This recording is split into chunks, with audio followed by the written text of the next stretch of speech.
Mimi naitwa Elia Moshi. Ni mfanyabiashara ndogo ndogo maeneo ya Kariakoo, mtaa wa Kongo na Pemba. Hatukutegemea kwenye nchi yetu kunaweza kufikia kwenye wakati wa namna kwenye umri wangu nilokuwa nao. Imekuwa ni nyakati ngumu kwa kweli. Watu wanapora na sio maandamano, ni wezi kwa sababu watu wenye maandamano tunaona kwenye TV.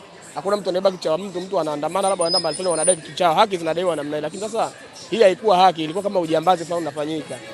Na hii ilikuwa fursa kwa wale vijana ambao hawafanyi kazi sasa. Kwa kuwa hawafanyi kazi, wale wanaotoka kwa ambao wanaungana nao ndio wanapora vitu vya watu, wanavunja maduka. Hali ya namna hiyo. Hata sehemu ninapokaa mimi duka lilikuwa linafunguliwa moja tu.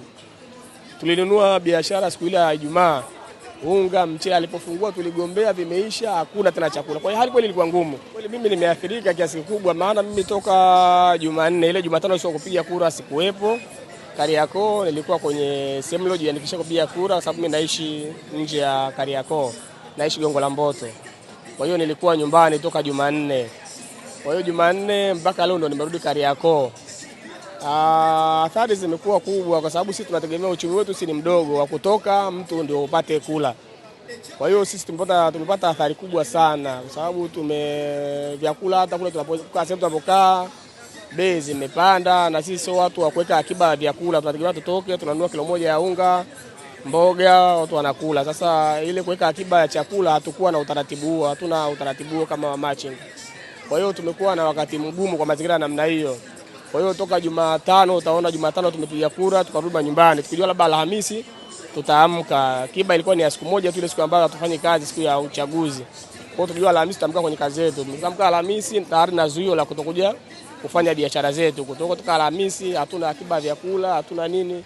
Tumetumia na si misingi yetu ni midogo.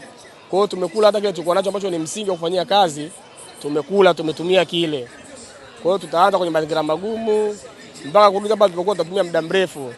Wito wangu mimi kwa vijana ni kuangalia, hakuna vita nzuri, vita siku zote ina athari hasa kwa watu ambao wana uchumi wa chini. Tunakuwa labda watu wanapampiwa au wanasikia kwa watu, ingieni tu barabarani, ingia barabarani. Wale wanaoingia waambie nyinyi watu ingieni barabarani, wao wana uchumi mkubwa na wao hawapo kwenye maandamano, wanawaingiza tu vijana, basi vijana wanaumia, wanafanya namna gani? Sababu dola hizi kukuacha ukaandamana, ukaharibu vitu vya watu, mwizi unafanya namna hii. Kwa kweli ni athari kubwa, tumeathirika sehemu kubwa sana kwa kweli. Hali sio mzuri.